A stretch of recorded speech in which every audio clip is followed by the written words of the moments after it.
Hello guys, welcome to my study channel RS Diamond Academy.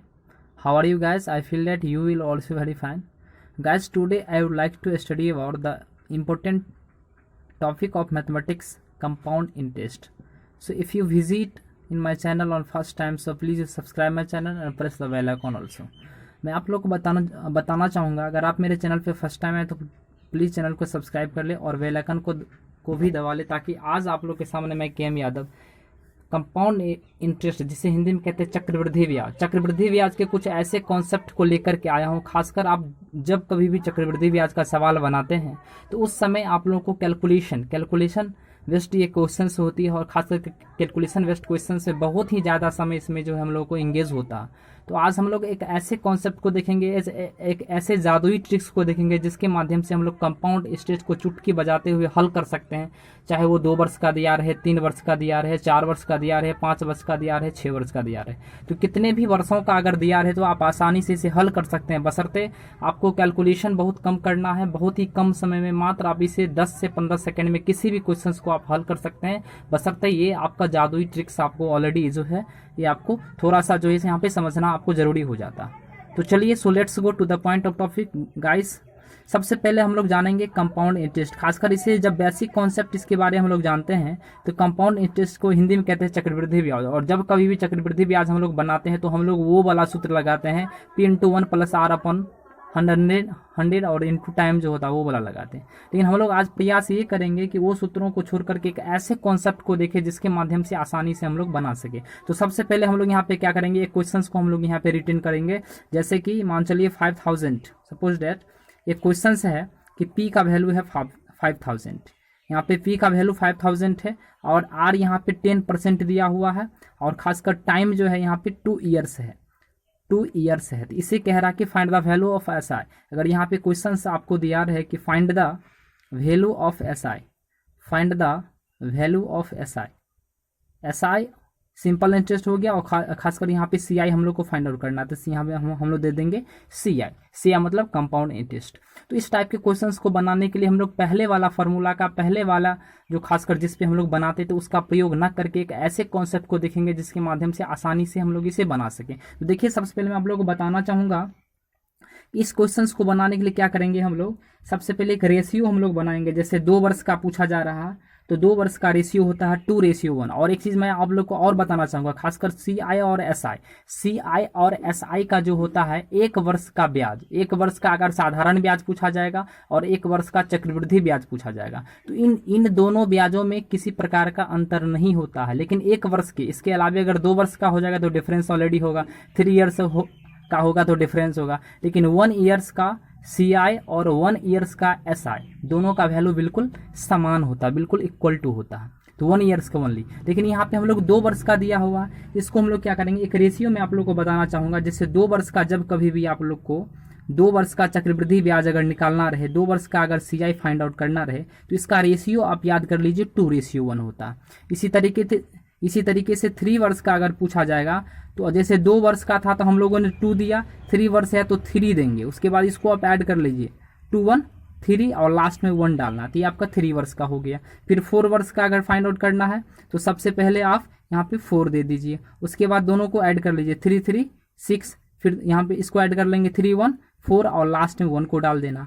अर्थात जितने वर्षों का आपका जो पूछा जाएगा तो सबसे पहले वो डिजिट आप रखिए। जैसे हम लोगों ने 2 वर्ष का देखा था तो 2 रखा था, 3 वर्ष का था तो 3 रखा था, 4 वर्ष का है तो 4 रखे थे, और उसके बाद इसको जोड़ करके आप ऐड करके लिखिए 3 3 6 3 1 4 और लास्ट में 1 डालना है सब में। उसके बाद अगर 5 वर्ष का फाइंड आउट करना है, आप रेशियो देख लीजिए, यहाँ पे सबसे पहले 5 डालेंगे, फिर इसको ऐड कर लेंगे 4 6 यहाँ पे 10 आ गया, फिर 4 6 यहाँ पे 10 आ गया, क्लियर। और उसके बाद 4 1 5 आ गया और लास्ट में 1 डाल दी। लेकिन आपको यहाँ पे हमें क्वेश्चन अकॉर्डिंग टू क्वेश्चंस हमें जो है यहाँ पे सिर्फ पूछा जा रहा क्या कि 2 वर्षों का ही पूछा जा रहा है। तो हम लोग क्या करेंगे, इस रेशियो पे हम लोग को यहाँ पे फाइंड आउट करेंगे।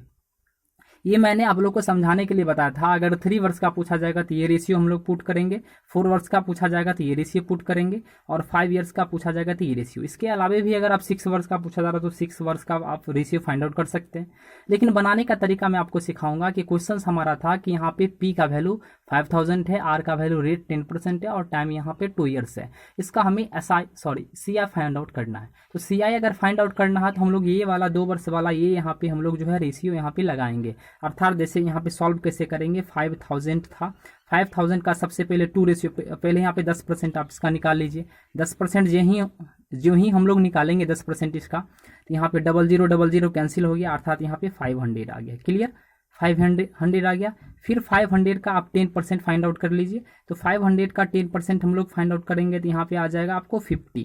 क्लियर। अब हम लोग को यहाँ पे 2 वर्ष का निकालना था, तो 2 वर्ष का हम लोगों ने यहाँ पे रेशियो देखा था 2:1, 2:1। तो सबसे पहले हम लोगों ने क्या किया, इसे 5000 का 10% फाइंड आउट किया, तो ये आपका 10% 500 हो गया। और उसके अलावा फिर 500 का हम लोगों ने यहाँ पे फिर से 10% इससे फाइंड आउट किया, तो 50 आ गया। अब इसको हम लोग रेशियो पे पुट कर देंगे, अर्थात रेशियो पे जो ही हम लोग पुट करेंगे तो 500 था, तो 500 को 2 से मल्टीप्लाई कर देंगे। चूंकि इसका 2 वर्ष का रेशियो क्या था, 2:1। 2 वर्ष का रेशियो कितना है, 2:1। तो 500 को 2 से मल्टीप्लाई कर देंगे और प्लस 50 को 1 से मल्टीप्लाई कर देंगे। चूंकि 2:1 था, 2:1, 2 वर्ष का था, 2:1। तो हम लोगों ने क्या किया, इसे 500 को 2 से मल्टीप्लाई कर दिया और 50 को 1 से मल्टीप्लाई कर दिया। दोनों को ऐड कर लेंगे हम लोग यहाँ पे, तो ये आ गया 1000 और प्लस में 50, अर्थात आपका वैल्यू आ गया 1050, 1050 रुपये आपका ये CI आ गया, अर्थात आपको ये कंपाउंड इंटरेस्ट इसका आ गया। तो आप समझ सकते हैं दोस्तों कि जब कभी भी इस प्रकार का प्रश्न आपके सामने आता है तो आप वो मेथड का उपयोग नहीं करके इसमें आप इजीली टू वे इसको सॉल्व कर सकते हैं। इसी तरीके से हम लोग दूसरे प्रश्न को लेने जा रहे हैं। देखिए यहाँ पे सेकंड क्वेश्चन हम लोग यहाँ पे पुट कर देते हैं। जैसे कि यहाँ पे सेकंड क्वेश्चन है हम लोग के सामने, ये सेकंड क्वेश्चन आ गया। यहाँ पे हम लोगों ने पी का वैल्यू ले लिया 10,000, सपोज डेट 1000 ही ले लीजिए, कोई प्रॉब्लम नहीं। और आर का वैल्यू हम लोगों ने यहाँ पे डाल दिया, आर का वैल्यू आप ले लीजिए 20%। और यहाँ पे टाइम हम लोग लेंगे 3 ईयर्स ले लिए। अब क्या करेंगे, यहाँ पे हम लोगों को 3 ईयर्स का रेशियो क्या दिखा था, 3 वर्ष का रेशियो होता है। सबसे पहले 3 डाल देंगे, 3:1 होता है इसका। तो इस रेशियो पे हम लोग को पुट करना। सबसे पहले 1000 का हम लोग क्या करेंगे, 20% फाइंड आउट करेंगे। तो 20% इसका फाइंड आउट करेंगे तो यहाँ पे आ जाएगा 10, अर्थात ये आ जाएगा 200। क्लियर। फिर 200 का हम लोग 20% फाइंड आउट करेंगे तो ये आपका आ जाएगा 22×40। क्लियर। फिर 40 का हम लोग 20% फाइंड आउट करेंगे, क्योंकि यहाँ पे 3 ईयर्स का मांगा जा रहा है, तो हम लोग इसको 3 टाइम करेंगे तो ये आपका यहाँ पे 100 पुट कर देंगे। यहाँ पे आ जाएगा 25 और 5 8 40, यहाँ पे आपको 8 आ गया। तो एक वैल्यू आ गया 200, सेकंड वैल्यू आ गया 40 और थर्ड वैल्यू आ गया 8। क्लियर। अब इसको हम लोग रेशियो पे पुट कर देंगे, क्योंकि रेशियो 3 वर्ष का हमें फाइंड आउट करना है। तो 3 वर्ष का रेशियो कितना होता है, 3:1 होता है। तो हम लोग क्या करेंगे, इसको 3 से मल्टीप्लाई कर लेंगे, 200 को 3 से, इसको फिर 3 से और इसको 1 से, अर्थात 200 × 3 प्लस 40 × 3 प्लस 8 × 1। अब इसको हम लोग ऐड कर लेंगे, इसका वैल्यू फाइंड आउट हो जाएगा। तो देखिए 2 3 6, अर्थात 600 ये हो गया, 40 3 यहाँ पे आ गया 120 और 8 1 8। अब इसको आप ऐड भी कर सकते हैं, 6 1 700, 728। It's a value of compound interest of this questions. अब आप लोग समझ गए होंगे, खासकर जो है इस प्रकार के प्रश्न आपको अगर आता है, खासकर चक्रवृद्धि ब्याज जब कभी भी आता होगा आपके सामने, तो ऑलरेडी आपको यहाँ पे कैलकुलेशन बेस्ड क्वेश्चंस को देख करके आप बहुत ही मन घबराता होगा, क्योंकि इस प्रकार के प्रश्न जो है हमें बहुत ही डाइवर्ट करता है। तो इस प्रकार के प्रश्नों को हल करने के लिए सबसे बेस्ट कॉन्सेप्ट है ये, आप इसको रेशियो पे बनाइए। और यह रेशियो अगर आप भूल भी जाते हैं एग्जाम हॉल में तो आप आसानी से इसे याद कर सकते हैं।